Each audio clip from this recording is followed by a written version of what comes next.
Hello friends, welcome to my YouTube channel. आज हम लोग बीए फिफ्थ सेमेस्टर हिस्ट्री के paper second socio culture and economic history of medieval India में मध्यकालीन भारत में सूफी आंदोलन का विकास पढ़ेंगे। पार्ट 1 में हम लोगों ने सूफी सिद्धांत तक पढ़ लिया था। आज हम लोग सूफी सिद्धांत से पार्ट 2 में आगे का पढ़ेंगे। शुरू करते हैं। सूफी सिलसिले यानी सूफी सिलसिले कौन क्या है। सूफी सिलसिले प्रमुखतः दो वर्गों में विभक्त हैं। बाशराबे जो इस्लाम के विधान को मानकर चलते हैं, जो इस्लाम के विधान में जो विधियां लिखी गई हैं, जो कानून हैं, उनको मानकर चलना, उन्हें कठोरता से पालन करना, बाशराबे लोग होते हैं। और बेशराबे जो इस्लाम के विधान से बंधे हुए नहीं है, ये अधिकतर घुमक्कड़, यहाँ मिसप्रिंट हो गया, अधिकतर घुमक्कड़ सूफी संत होते थे। सूफीवाद में चिश्ती एवं सोहरावर्दी सिलसिले विशेष रूप से उल्लेखनीय है। यानी जो बेसरा होते थे वो इस्लाम के विधान को ज़्यादा मानते नहीं थे। जैसे जो घुमक्कड़ जीवन व्यतीत करते थे, यहाँ से वहाँ अपने ज्ञान को उपदेश देना, एक जगह न रुकना, घूम घूम कर लोगों को जन जन तक इस्लाम के बारे में बताना। और सूफीवाद में चिश्ती और सोहरावर्दी सिलसिले विशेष रूप से उल्लेखनीय हैं। यानी ये दोनों सिलसिले काफ़ी प्रसिद्ध हैं। जैसे पढ़ते हैं चिश्ती सिलसिला। भारतवर्ष में चिश्ती संप्रदाय का प्रवर्तक ख्वाजा मोइनुद्दीन चिश्ती को माना जाता है। ये 1192 ईस्वी में भारत आए। अजमेर में इनकी प्रसिद्ध दरगाह है। इन्हें मोहम्मद गौरी ने सुल्तान उल हिंद अर्थात हिंद का आध्यात्मिक गुरु की उपाधि से विभूषित किया। यानी उनको एक नाम दे दिया, उपाधि दे दी। क्या, किस नाम से? हिंद का आध्यात्मिक गुरु, सुल्तान उल हिंद। अब शेख कुतुबुद्दीन बख्तियार काकी, यह मोइनुद्दीन चिश्ती के प्रमुख शिष्य थे। ये इल्तुतमिश के समय भारत आए। इनका जन्म 1235 ईस्वी में फरगना के गौस नामक स्थान पर हुआ था। बख्तियार भाग्यबंधु नाम मोइनुद्दीन का दिया हुआ था। यानी बख्तियार जिसका मतलब होता भाग्यबंधु, इनको मोइनुद्दीन चिश्ती नहीं दिया था इनको इनका नाम। फरीदुद्दीन गंज शंकर, इनका जन्म मुल्तान जिले के कठवाल शहर में 1175 ईस्वी में हुआ था। ये बाबा फरीद के नाम से प्रसिद्ध थे। इनकी 3 पत्नियों में एक पत्नी बलवन की पुत्री थी जिसका नाम हुजैरा था। यानी जो संत हैं, सूफी हैं, ये चिश्ती सिलसिले में अलग अलग सूफी हुए हैं। उनका जो वर्णन है वो थोड़ा थोड़ा यहाँ पे दिया गया है। अब शेख निजामुद्दीन औलिया, इनका वास्तविक नाम मोहम्मद बिन अहमद बिन दनियाल अल बुखारी था। इनका जन्म बदायूं में 1236 ईस्वी में हुआ था। इन्होंने अपने जीवन काल में दिल्ली के 7 सुल्तानों का राज्य देखा था। बहुत बड़ी बात है ये। अमीर खुसरो इन्हीं के शिष्य थे। अमीर खुसरो थे जिन्हें तोता हिंद जाना जाता है, इन्हीं के शिष्य थे। दुर्भाग्यवश इनका संबंध किसी भी सुल्तान के साथ मधुर नहीं था। सुल्तान गयासुद्दीन तुगलक ने तो इनकी लोकप्रियता से ईर्ष्या करते हुए इनके विरुद्ध मुकदमा चलवाया था। कहा जाता है कि एक बार गयासुद्दीन तुगलक ने औलिया को दिल्ली छोड़ने का आदेश दिया, जिसके उत्तर में औलिया ने कहा था कि हनूज दिल्ली दूर अस्त, अर्थात दिल्ली अभी दूर है। इनके समय चिश्ती सिलसिला अपनी लोकप्रियता की चरम सीमा पर पहुंच गया था। यानी इन्हीं का समय था जब चिश्ती सिलसिला अपनी लोकप्रिय चरमोत्कर्ष पर पहुंच गया था, अपनी प्रसिद्धि के सबसे ऊंचाइयों पर। इन्हें महबूब ए इलाही यानी ईश्वर का प्रिय तथा सुल्तान उल औलिया संतों का राजा भी कहा जाता था। इनकी मृत्यु 1325 ईस्वी में हुई। शेख निजामुद्दीन औलिया के नेतृत्व में चिश्ती सिलसिले को समस्त भारत में लोकप्रियता प्राप्त हुई। इस प्रसिद्धि का कारण शेख का आकर्षण तथा प्रभावशाली व्यक्तित्व था। उनमें धार्मिक कट्टरता या पक्षपात लेश मात्र में नहीं था। यानी ये धार्मिक कट्टर नहीं थे धर्म को लेकर, और वो पक्षपात नहीं करते थे, सभी वर्गों को अपनाते थे। उनका उद्देश्य मानव मात्र की सेवा तथा कल्याण करना था। उनका खानका निर्धनों तथा मजलूमों के लिए खुला रहता था। यानी ये अमीरी गरीबी में भी विश्वास नहीं करते थे। उनके बारे में बरनी लिखता है इतिहासकार, शेख निजामुद्दीन ने अपने द्वार शिष्यों के लिए खोल दिए थे। और उन्होंने अमीरों तथा सामान्य व्यक्तियों, धनी तथा निर्धनों, शिक्षितों तथा अशिक्षितों, नगरवासियों, ग्रामवासियों, सैनिक तथा योद्धाओं, स्वतंत्र व्यक्तियों एवं गुलामों को अंगीकार कर लिया था। ये सब लोग बहुत सी अनुचित बातों से दूर रहते थे क्योंकि वे स्वयं को शेख का प्रिय शिष्य मानते थे। इन्होंने इन सभी में कोई भेद नहीं रखा था। इन्होंने हर तरह के, कोई वो किसी व्यवसाय से आता हो, वो किसी भी जगह से आता हो, या किसी वर्ग से आता हो, किसी धर्म से आता हो, उन्होंने सबको अपना शिष्य बनाया। कोई पक्षपात नहीं किया, भेदभाव। शेख निजामुद्दीन ने 7 सुल्तानों का शासनकाल देखा था। उन्होंने किसी सुल्तान से भेंट नहीं की, यद्यपि कई सुल्तान उनसे भेंट करना चाहते थे। शेख की लोकप्रियता इतनी अधिक थी कि उन्हें महबूब ए इलाही अर्थात परमात्मा का प्रिय कहा जाता था। उन्होंने भी शेख फरीद के समान निर्धनता का जीवन बिताया था। उन्होंने हिंदू और मुसलमानों को निकट लाने का कार्य किया और मानव मात्र की एकता के लिए कार्य किया। वह प्रेम को ही आध्यात्मिक जीवन तथा मानव जीवन का आधार मानते थे। उनका कहना था कि ईश्वर से प्रेम करना और मनुष्य से प्रेम करना एक ही है। मानव मात्र की सेवा करना ईश्वर की भक्ति, और इनकी मृत्यु 1325 ईस्वी में हुई। अब पढ़ेंगे जो चिश्ती सिलसिले में अमीर खुसरो। सूफी मत के इतिहास में अमीर खुसरो का स्थान महत्वपूर्ण है। उसका जन्म 1254 ईस्वी में एटा जिले के पटियाली उत्तर प्रदेश में हुआ था। खुसरो में जन्मजात प्रतिभा थी, यानी वह जन्म से ही प्रतिभाशाली था या उसके अंदर खूबियाँ थीं, और सल्तनत काल में उसे हिंदू मुस्लिम का श्रेष्ठ प्रतिनिधि माना जाता है। सूफी होने के साथ साथ उसमें देश प्रेम की भावना भी कूट कूट कर भरी हुई थी। बलबन के काल में उसे उच्च साहित्यिक यानी लिटरेचर में, साहित्य में उच्च साहित्यिक स्थान प्राप्त था। उसने कई सुल्तानों के काल में उच्च पद प्राप्त किए थे, यानी जो सुल्तान थे उसे ऊंचे पद पर नियुक्त करते थे उसकी प्रतिभा, उसके गुणों के कारण। एक सूफी के रूप में खुसरो ने शेख निजामुद्दीन औलिया के शिष्य थे। वो अमीर खुसरो शेख निजामुद्दीन औलिया के शिष्य थे। शेख ने भी खुसरो से विशेष प्रेम करते थे और उन्होंने उसे तुकिल्ला की उपाधि प्रदान की थी। शेख की मृत्यु के वियोग को खुसरो सहन न कर पाए और कुछ समय बाद 1325 में उनकी मृत्यु हो गई। तुर्क शासक वर्ग का होने पर भी खुसरो ने हिंदुओं के प्रति प्रेम तथा सहिष्णुता की भावना थी।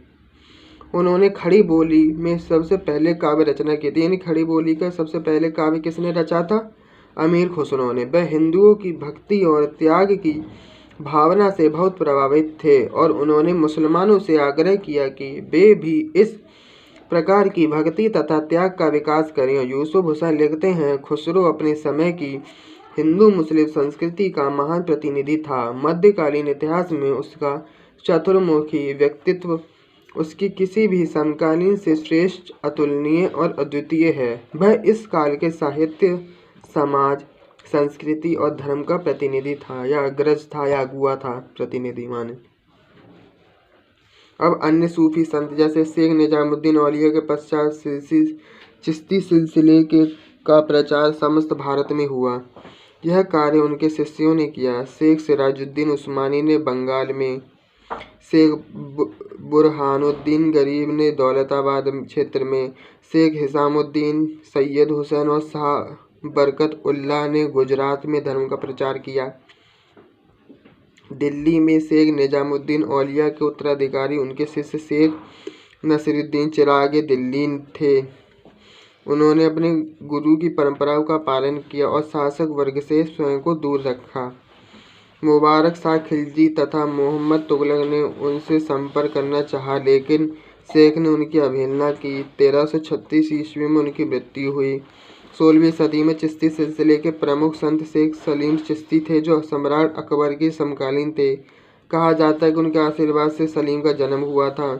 उनकी कब्र फतेहपुर सीकरी की जामा मस्जिद के अहाते में है। अब शेख बुरहानुद्दीन ये औलिया के शिष्य थे। उन्होंने दौलताबाद को अपनी शिक्षा का केंद्र बनाकर महबूब इलाही के उपदेशों का प्रचार किया। और शेख सलीम चिश्ती शाखा के अंतिम सूफियों में शेख सलीम चिश्ती का विशेष नाम उल्लेखनीय है। ये फतेहपुर सीकरी में रहते थे। शेख सलीम चिश्ती के आशीर्वाद से ही अकबर के पुत्र सलीम जहांगीर का जन्म हुआ। उनकी दरगाह फतेहपुर सीकरी में है। चिश्ती संप्रदाय में संगीत को प्रधानता दी गई थी। निजामुद्दीन औलिया ने योग को उस हद तक अपनाया कि उन्हें योगी सिद्धि भी कहा गया। ये राजनीति से विरत रहते थे। चिश्ती संत राज्य की सेवा स्वीकार नहीं करते थे। अब इनके सिद्धांत पढ़ेंगे। जो चिश्ती सिलसिले हैं उस हर सिलसिले के अलग अलग सिद्धांत है। जैसे चिश्ती सिलसिला है उसका अलग सिद्धांत है। जैसे चिश्ती सिलसिले के प्रमुख सिद्धांत निम्नलिखित हैं। यह थे: पहला, सादगी और पवित्रता का जीवन व्यतीत करना।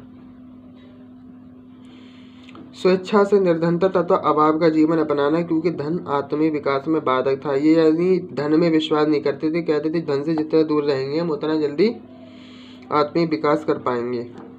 राजनीतिक गतिविधियों के प्रति उदासीन रहना और सुल्तानों से धन या पदवी स्वीकार न करना है। यानी ये सुल्तानों से भी दूर रहते थे, राज्य के कार्यों से।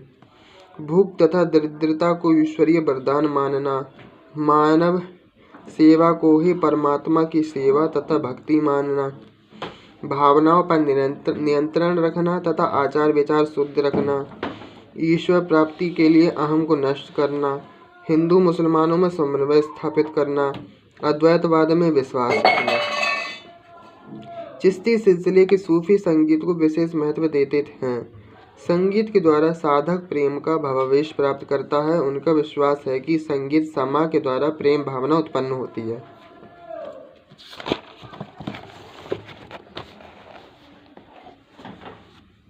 रूढ़िवादी इस्लाम इसका विरोध करता है। चिश्ती सिलसिले में चिल्ल का भी प्रचलन था, जिसमें 40 दिन साधक बंद स्थान में कठोर साधना करता है। उन्हें फाका, संतुष्टि, परमात्मा का स्मरण, प्रायश्चित करने के लिए कहा जाता है। दीक्षित होने के बाद शिष्य को 40 दिन तक उपवास रखकर जाप करना पड़ता है। चिश्ती सिलसिले की लोकप्रियता के कारण भारत में चिश्ती सिलसिला सबसे अधिक लोकप्रिय हुआ। इस लोकप्रियता के कारण निम्नलिखित थे: इन सूफी संतों में निर्धनता का जीवन अपनाया। इसका प्रभाव हिंदुओं पर पड़ा। वे हिंदुओं के मध्य में हिंदुओं के समान रहते थे। उन्होंने हिंदुओं की बोली तथा रीति रिवाजों को अपना लिया था। उनके सिद्धांत हिंदू धर्म में मेल खाते थे। इससे भी हिंदुओं में उनकी लोकप्रियता बढ़ी। वे संयम पूर्ण जीवन व्यतीत करते थे। दुखी और संकट में फंसे लोगों की सहायता करके उनकी सहानुभूति प्राप्त करते थे। वे हिंदू धर्म की आलोचना भी करते और उनकी सहिष्णुता की नीति में हिंदू उनकी ओर आकर्षित होते थे। वे शासक वर्ग से पृथक रहकर जनसाधारण के बीच में रहते थे। उनके जीवन में आडंबर, प्रदर्शन या कट्टरता नाम मात्र को नहीं थी। उन्होंने समन्वय की नीति अपनाई। शेख मोइनुद्दीन चिश्ती के शिष्य रामदेव थे और शेख ने एक हिंदू कन्या से विवाह किया था। प्राय चिश्ती संत शाकाहारी थे, अतः हिंदू की दृष्टि से में पूज्य थे। इन संतों ने मुसलमानों के साथ हिंदुओं को भी अपना उपदेश दिया। उनके खानका प्राचीन हिंदू ऋषियों के समान थे। यानी उनके जो झोपड़ी जहाँ वो रहते थे उसे खानका कहा जाता था। उनके प्राचीन हिंदू के समान थे उनकी कुटिया वगैरह। अब सोहरावर्दी सिलसिला, जो कि बहुत प्रमुख है। सोहरावर्दी सिलसिला भारत में सर्वप्रथम इस शाखा का प्रचार शेख बहाउद्दीन जकारिया द्वारा किया गया। इनका जन्म मुल्तान की कोटंगेर नामक स्थान पर 1182 ईस्वी में हुआ था। इस शाखा का प्रवर्तक शिहाबुद्दीन सोहरावर्दी को माना जाता है, मगर वे कभी भारत नहीं आए। इस शाखा के सर्वप्रमुख सूफी संत सैयद जलालुद्दीन बुखारी हुए, जो मखदूम जहानिया के नाम से लोकप्रिय थे। उन्होंने फिरोज तुगलक की राजस्व नीति को प्रभावित किया था। शेख हमीउद्दीन नागौरी भी इसी सिलसिले के प्रमुख संत थे। सोहरावर्दी शाखा के अन्य संतों में शेख मूसा, शाह दौला दरियाई के नाम उल्लेखनीय हैं। शेख मूसा सदैव स्त्री वेश में रहते और नृत्य संगीत में अपना समय व्यतीत करते थे। शाह दौला दरियाई गुजरात के निवासी थे, जिनका संबंध शाही वंश से था। अब शेख बहाउद्दीन जकारिया। लोकप्रियता में चिश्ती सिलसिले के बाद सोहरावर्दी सिलसिले का स्थान है। इस सिलसिले के प्रणेता शिहाबुद्दीन सोहरावर्दी थे। उन्होंने अपने शिष्यों को भारत जाकर उनके उपदेशों और शिक्षाओं का प्रचार करने का आदेश दिया। भारत में इस सिलसिले की स्थापना का श्रेय बहाउद्दीन जकारिया को हुआ। उनका जन्म मुल्तान के निकट 1182 ईस्वी में हुआ। जब वह शिक्षा प्राप्त करने के उद्देश्य से भ्रमण करते हुए बगदाद पहुंचे, तब यहाँ उनकी भेंट शेख शिहाबुद्दीन से हुई। यानी शेख शिहाबुद्दीन बगदाद के सूफी थे, जिन्होंने अपने शिष्य बहाउद्दीन जकारिया को भारत में सूफीवाद फैलाने का क्या सौंपा, उद्देश्य सौंपा या जिम्मेदारी सौंपी।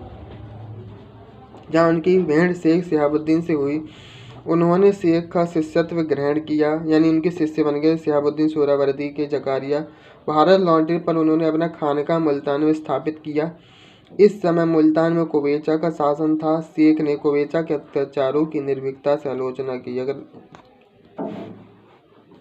बहाउद्दीन जकारिया प्रभावशाली संत थे, वे निर्धनता या अभाव के जीवन में विश्वास नहीं रखते थे। उनका विश्वास था कि जीवन संतुलित होना चाहिए। वे शासक वर्ग से भी संबंध रखते थे और बड़ी मात्रा में उन्हें धन की भी एकत्र किया था। उपवास और आत्मदमन के स्थान पर वे सुख सुविधापूर्ण जीवन बिताने में विश्वास रखते थे। वे इस्लाम के नियमों का कठोरता से पालन करना आवश्यक समझते थे। उन्होंने हिंदुओं के रीति रिवाजों को अस्वीकार करके इस्लामी रिवाजों को ही मान्यता दी। वह राजनीति में भी रुचि लेते थे और शासक वर्ग से मेल जोल रखते थे। उनके धनी मुसलमान तथा अमीर उनके शिष्य थे। उनकी मृत्यु 1262 ईस्वी में हुई। उन्होंने अपनी सारी संपत्ति अपने 7 बेटों में बांट दी। जैसे शेख सदरुद्दीन आरिफ। बहाउद्दीन जकारिया की मृत्यु के पश्चात सोहरावर्दी सिलसिले में उत्तराधिकार का नियम लागू हो गया। उनकी मृत्यु के पश्चात उनका ज्येष्ठ पुत्र सदरुद्दीन आरिफ उत्तराधिकारी बना। अपने मुल्तान को ही अपना केंद्र रखा। उस समय सोहरावर्दी सिलसिला 2 भागों में बट गया। मुल्तान शाखा के प्रधान सदरुद्दीन थे और दूसरी शाखा उच्च में थी, जिसके प्रधान बहाउद्दीन के शिष्य सैयद जलालुद्दीन सुर्ग बुखारी थे। शेख सदरुद्दीन का दृष्टिकोण अपने पिता से भिन्न था। उन्होंने 7 लाख टंका जो उन्हें अपने पिता से प्राप्त हुए थे, निर्धनों में बांट दी और निर्धनता का जीवन बिताना पसंद किया। शेख रुकनुद्दीन अबुल फतह। शेख सदरुद्दीन आरिफ की मृत्यु के पश्चात उसका पुत्र रुकनुद्दीन अबुल फतह मुल्तान शाखा का प्रधान बना। उन्होंने सोहरावर्दी सिलसिले का व्यापक प्रचार किया। इस सिलसिले में उनको वही स्थान प्राप्त है जो चिश्ती के सिलसिले में निजामुद्दीन औलिया को प्राप्त है। वर्नी ने उनकी प्रशंसा में लिखा है कि सिंध में उनके विचारों का इतना प्रचार हुआ कि अनेक उलेमाओं ने उनका शिष्य होने स्वीकार कर लिया। शेख जलालुद्दीन सुर्ग उच्च शाखा के प्रधान थे।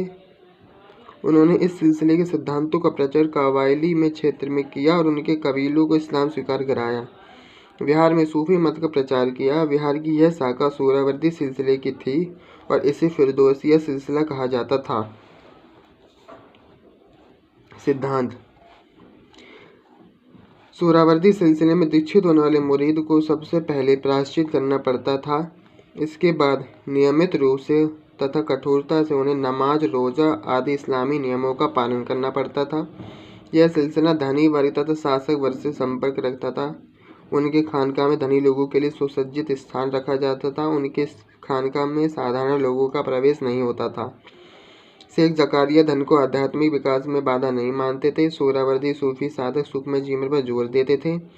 वे अपनी परिवार की शिक्षा का विशेष ध्यान रखते थे। वे इस्लामी पद्धति से अस्सलाम वालेकुम कहकर श्रद्धा प्रकट करते थे।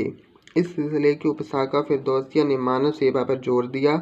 एक अन्य शाखा के संत शाहदौला ने समाज सुधारक तथा समन्वयवादी दृष्टिकोण अपनाया। आध्यात्मिक क्षेत्र में सोहरावर्दी सिलसिले का महत्वपूर्ण योगदान था। दिल्ली सल्तनत के पतन के बाद इसने मुस्लिम समाज में आध्यात्मिकता का नैतिकता को बनाए रखा। अब पढ़ेंगे कादरी सिलसिला, ये भी बहुत इम्पोर्टेंट है। इराक के अब्दुल कादिर अल जिलानी इसके प्रवर्तक थे। भारत में कादरी सिलसिले के प्रवर्तक मोहम्मद गौस थे। सिकंदर लोदी की लड़की की शादी उनसे हुई थी। राजकुमार दारा सिकोहा कादरी सिलसिले के मुल्ला साहब बदख्शी के शिष्य थे। भारत में सूफी संप्रदायों के विकास 2 स्पष्ट धाराओं में हुआ। प्रथम धारा के अंतर्गत उदारवादी संप्रदाय थे। चिश्ती सिलसिला उदारवादी था। सोहरावर्दी सिलसिला यद्यपि इतना उदारवादी तो नहीं, फिर भी उसने समन्वित दृष्टिकोण अपनाया। बाद में कादरी और नक्शबंदी सिलसिलों का विकास हुआ जो प्रतिक्रियावादी थे। उनका स्पष्ट उद्देश्य इस्लाम की प्रतिष्ठा को पुनर्जीवित करना था। इन्होंने चिश्ती और सोहरावर्दी सिलसिले को उदार तथा समन्वयवादी नीतियों का विरोध किया और इस्लामिक रूढ़िवादिता को पुनः स्थापित करने का प्रयास किया। रूढ़िवादिता यानी उनके नियम कानूनों को मानने वाले। कादरी सिलसिले की स्थापना अब्दुल कादिर जिलानी ने 12वीं शताब्दी में बगदाद में की थी। भारत में इनकी स्थापना मोहम्मद गौस ने की थी। वे अब्दुल कादिर के वंशज थे। उच्च में बस गए थे। 1517 ईस्वी में इनकी मृत्यु हुई। उनके उत्तराधिकारी उनके पुत्र कादिर द्वितीय थे। खलीफा बनने बाद उन्होंने निर्धनता का जीवन बिताया। यद्यपि यह सिलसिला रूढ़िवादी था, तथापि दारा सिखो उदार दृष्टिकोण रखता था और हिंदू धर्म तथा इस्लाम के मध्य समन्वय स्थापित करना चाहता था। औरंगजेब का भाई था दारा सिखो। उद्देश्य क्या था इस सिलसिले का? कादरी सिलसिला रूढ़िवादी इस्लाम का प्रचार करना चाहता था। ये लोग हिंदुओं का धर्म परिवर्तन कर उन्हें मुसलमान बनाना चाहते थे। इस सिलसिले में संगीत के लिए कोई स्थान नहीं था, बल्कि इस सिलसिले में संगीत का स्थान था, इस सिलसिले में नहीं है। औरंगजेब के काल में इसने सरमद के मृत्युदंड का समर्थन किया था। ये लोग शिया मत के विरुद्ध थे। अब एक और सिलसिला है नक्शबंदी सिलसिला, इसे और पढ़ लेंगे। अकबर के अंतिम दिनों में यह सिलसिला भारत आया। ख्वाजा बकी बिल्ला जो काबुल से आकर दिल्ली में बस गए थे, भारत में इसके प्रवर्तक माने जाते हैं। इनके शिष्यों में शेख अहमद फारूक सरहिंदी प्रमुख थे। ये 2 शिष्य प्रमुख थे इस सिलसिले में। सली सूफी सिलसिलों में नक्शबंदी सिलसिला सर्वाधिक कट्टरवादी था। ये धार्मिक कट्टरता रखता था। औरंगजेब उनके पुत्र शेख मासूम का शिष्य हो गया था। इस सिलसिले के सूफी साधकों का प्रमुख उद्देश्य इस्लाम की खोई प्रतिष्ठा यानी उसकी जो मान सम्मानता को पुनः प्राप्त करना था। इन लोगों ने कुरान शरीयत तथा हदीस के नियमों का पालन पर जोर दिया। ये शिक्षा संप्रदाय वालों के विरुद्ध थे। सुन्नी संप्रदाय को उन्होंने प्रतिष्ठित किया। इसने संगीत को इस्लाम के विरुद्ध बताया। सूफियों के प्रवासों में भारत में इस्लाम को प्रतिष्ठा प्राप्त हुई। सूफी संतों ने इस्लाम की कट्टरता को दूर किया और उसे अपेक्षाकृत उदार बनाया यानी सरल बनाया। सूफीवाद ने हिंदू तथा मुसलमानों की भी धर्मांधता को दूर कर प्रेम, सहिष्णुता, समानता का भाव जागृत किया। स्थानीय भाषाओं विशेषकर उर्दू के विकास में इनकी काफ़ी योगदान रहा। सूफी संतों ने समाज सेवा की भावना से प्रेरित अनेक जन कल्याणकारी कार्य भी किए। भक्ति आंदोलन की भांति हिंदुओं पर सूफीवाद का भी गहरा एवं सकारात्मक प्रभाव पड़ा। अब हम देखेंगे सिलसिला होता क्या है। सिलसिला का शाब्दिक अर्थ है जंजीर, जो शेख और मुरीद के बीच के एक निरंतर रिश्ते की द्योतक है। इस जंजीर की पहली कड़ी पैगंबर मोहम्मद साहब से जुड़ी है। इस कड़ी के मार्फत पैगंबर साहब एवं पीर गुरु की आध्यात्मिक शक्ति एवं आशीर्वाद उनकी इस जंजीर से अंतिम छोर तक जुड़े मुरीदों तक पहुंचता है। आज की वीडियो हम यहीं ख़त्म करेंगे। अगली वीडियो में हम सूफी मत का प्रभाव पढ़ेंगे। वीडियो को लाइक, चैनल को सब्सक्राइब करें। धन्यवाद।